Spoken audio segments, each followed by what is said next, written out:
स्वर्गदेव साओलुंग सुकाफा, जो बौर असम के निर्माण और एकता के मूल सूत्रधार है, उनकी प्रतिमा भी भेंट की जा रही है।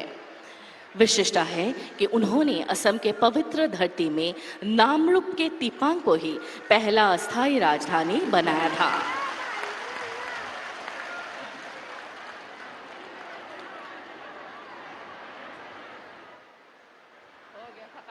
और साथ ही असम के हस्तशिल्प कला का प्रतीक यह हस्त निर्मित गामूसा,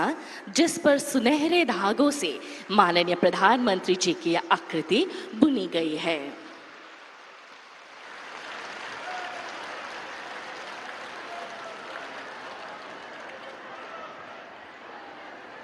आपका बहुत बहुत आभार महोदय। अब मैं विनम्र अनुरोध करती हूँ बंदरगाह नौ परिवहन एवं जलमार्ग के माननीय केंद्रीय मंत्री श्री सर्बानंद सोनोवाल जी से कि वे इस विशेष सभा में अपना स्वागत संबोधन प्रदान करें।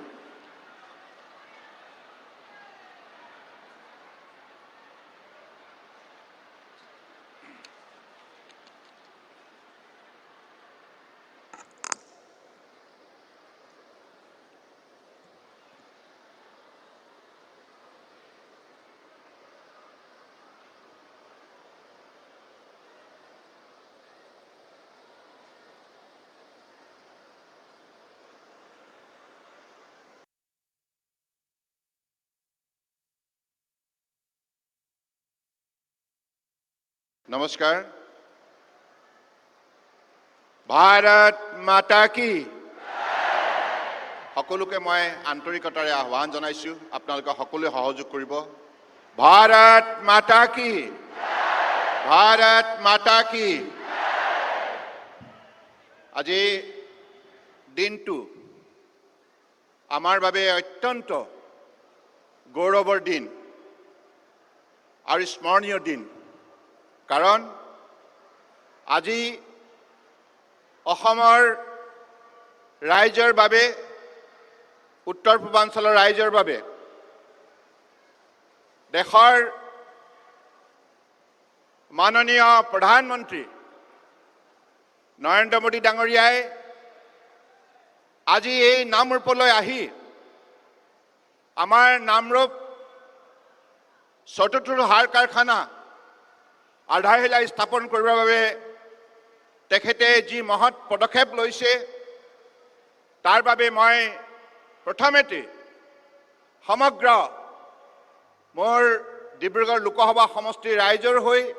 অসমৰ ৰাইজৰ হৈ, উত্তৰ পূৰ্বাঞ্চলৰ ৰাইজৰ হৈ মাননীয় প্ৰধানমন্ত্ৰী ডাঙৰীয়াক আন্তৰিকতাৰে শ্ৰদ্ধা সহকাৰে কৃতজ্ঞতা জ্ঞাপন কৰিছোঁ।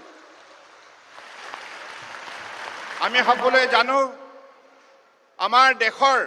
সৰ্বাতোতকৈ মৰমৰ আৰু প্ৰিয়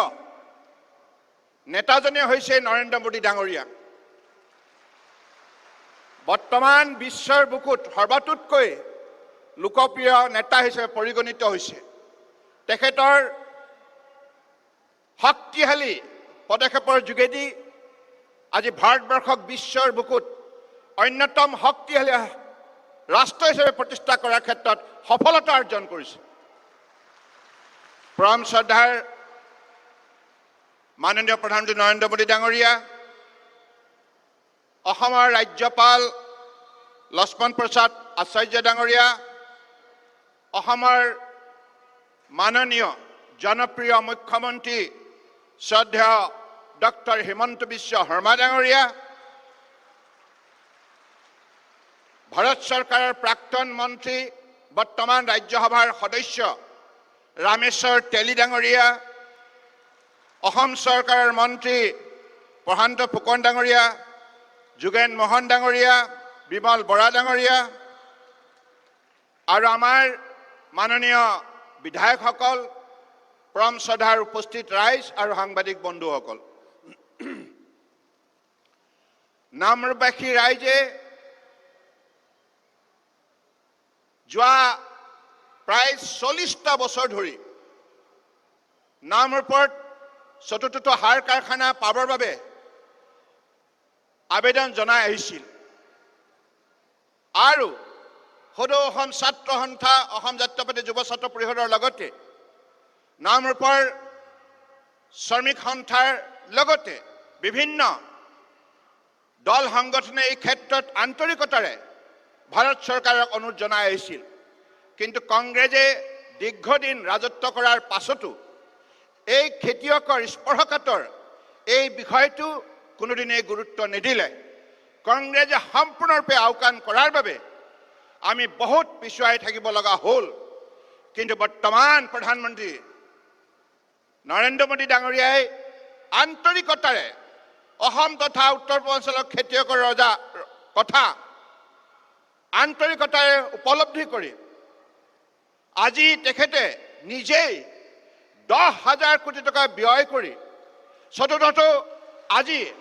নামৰূপ সাৰ কাৰখানা নিৰ্মাণৰ আধাৰশিলা কৰিবলৈ আহিছে ইয়াতকৈ আৰু আমাৰ খেতিয়ক ৰাইজৰ বাবে কি ডাঙৰ কথা হ'ব পাৰে কওকচোন ৰাইজ হয়নে নহয় গতিকে মই অতদিনে যিসকল আমাৰ সংগঠনে এই ক্ষেত্ৰত আন্তৰিকতাৰে আবেদন জনাই আহিছিল মই তেখেতসকলকো অভিনন্দন জনাইছোঁ আৰু মই ভাবোঁ আমি সকলোৱে মিলি মাননীয় প্ৰধানমন্ত্ৰী ডাঙৰীয়াক আন্তৰিকতাৰে কৃতজ্ঞতা জ্ঞাপন কৰিব লাগে সেইবাবে মই সকলোকে নিজৰ স্থানত থিয় হৈ হাততালি মাৰি নৰেন্দ্ৰ মোদী জিন্দাবাদ নৰেন্দ্ৰ মোদী জিন্দাবাদ নৰেন্দ্ৰ মোদী জিন্দাবাদ নৰেন্দ্ৰ মোদী জিন্দাবাদ আমি এইখিনি সকলো সময়তে মনত ৰাখিব লাগিব কাৰণ নৰেন্দ্ৰ মোদী ডাঙৰীয়াও অত্যন্ত দুখীয়া পৰিয়ালৰ এটি সন্তান হিচাপে সদায় দুখীয়া মানুহৰ মনৰ বেদনা গভীৰভাৱে উপলব্ধি কৰিব পাৰে আৰু সেই উপলব্ধিৰে যোৱা 11 বছৰে ভাৰতবৰ্ষক আমাৰ শ্ৰমিক আৰু খেতিয়কৰ সকলো শ্ৰেণীৰ ৰাইজৰ উন্নয়নৰ বাবে নিৰন্তৰ যিবিলাক তেখেতে প্ৰচেষ্টা হাতত ল'লে আজি ফলপ্ৰসূ হ'ল যাৰ ফলত আজি ভাৰতবৰ্ষৰ প্ৰতিগৰাকী নাগৰিকে সন্মান সহকাৰে জীৱন যাত্ৰা আগুৱাই নিবলৈ সক্ষম হ'ল গতিকে মই সেইবাবে আজি এই সভাত মই দীঘলীয়া বক্তব্য দিবলৈ অহা নাই আমি সকলোৱে আগ্ৰহেৰে বাট চাই আছোঁ মাননীয় প্ৰধানমন্ত্ৰী নৰেন্দ্ৰ মোদী ডাঙৰীয়াৰ বক্তব্য শুনিবৰ বাবে মই পুনৰবাৰ নামৰূপবাসীক ধন্যবাদ জনাইছোঁ আৰু আগন্তুক দিনত এই চতুৰ্থ যিটো প্লাণ্ট নিৰ্মাণৰ ক্ষেত্ৰত যাতে আপোনালোকে সকলোৱে আন্তৰিকতাৰে যাতে সহযোগিতা আগবঢ়াব পাৰে তাৰ বাবে আবেদন জনাইছোঁ আৰু ইয়াৰ উৎপাদনৰ ফলত কেৱল উত্তৰ পূৰ্বাঞ্চলৰ বজাৰে যে সাৰ কাৰখানাই দখল কৰিব এনে নহয় এই ইউৰিয়াই আমাৰ চুবুৰীয়া ৰাষ্ট্ৰত বিদেশতো বজাৰ সৃষ্টি কৰিব যাৰ ফলত লাখ লাখ প্ৰত্যক্ষ আৰু পৰোক্ষভাৱে আমাৰ নিবনুৱা সংস্থাপন পাব আৰু সেইবাবে সেই লক্ষ্যৰে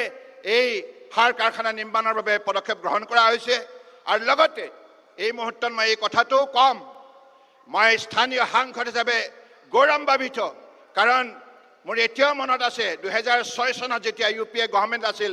ডক্টৰ মনমোহন সিং ডাঙৰীয়া অসমৰ প্ৰতিনিধি হিচাপে তেখেতে প্ৰধানমন্ত্ৰীৰ দায়িত্বত আছিল আৰু সেই সময়তো তেখেতসকলে প্ৰতিশ্ৰুতি দিছিল যে এই সাৰ কাৰখানা তেখেতসকলে নিৰ্মাণ কৰিব কিন্তু কংগ্ৰেছে সম্পূৰ্ণৰূপে আওকাণ কৰিলে গতিকে এই কংগ্ৰেছক আপোনালোকে কেতিয়াও পাহৰি নাযাব এই কংগ্ৰেছে যেনেধৰণে প্ৰতাৰণা কৰিলে অসমৰ খেতিয়কক উত্তৰ পূৰ্বাঞ্চলৰ খেতিয়কক ইয়াৰ বাবে আপোনালোকে তেখেতসকলক হেকনি দিবই লাগিব দিবনে নাই গতিকে আজি এই শুভক্ষণত অসম চৰকাৰৰ মাননীয় মুখ্যমন্ত্ৰী ডক্টৰ হিমন্ত বিশ্ব শৰ্মা ডাঙৰীয়াক মই ধন্যবাদ জনাইছোঁ কাৰণ অসম চৰকাৰো এই উদ্যোগটো নিৰ্মাণৰ ক্ষেত্ৰত যিখিনি তৎপৰতা দেখুৱালে তাৰ বাবে নিশ্চিতভাৱে আমি সকলোৱে তেখেতক ধন্যবাদ দিব লাগিব এইখিনি কথাকে কৈ মই সমবেত সমূহ ৰাইজলৈ কোটি কোটি প্ৰণিপাত যাচি পুনৰবাৰ মাননীয় প্ৰধানমন্ত্ৰী নৰেন্দ্ৰ মোদী ডাঙৰীয়ালৈ আন্তৰিকতাৰে শ্ৰদ্ধা আৰু কৃতজ্ঞতা জ্ঞাপন কৰি ধন্যবাদ জনাই মোৰ বক্তব্য সামৰিলোঁ ধন্যবাদ জয় আই অসম ভাৰত মাতা কি ভাৰত মাতা কি আসাম টক্স আপোচবিহীন অসম কণ্ঠ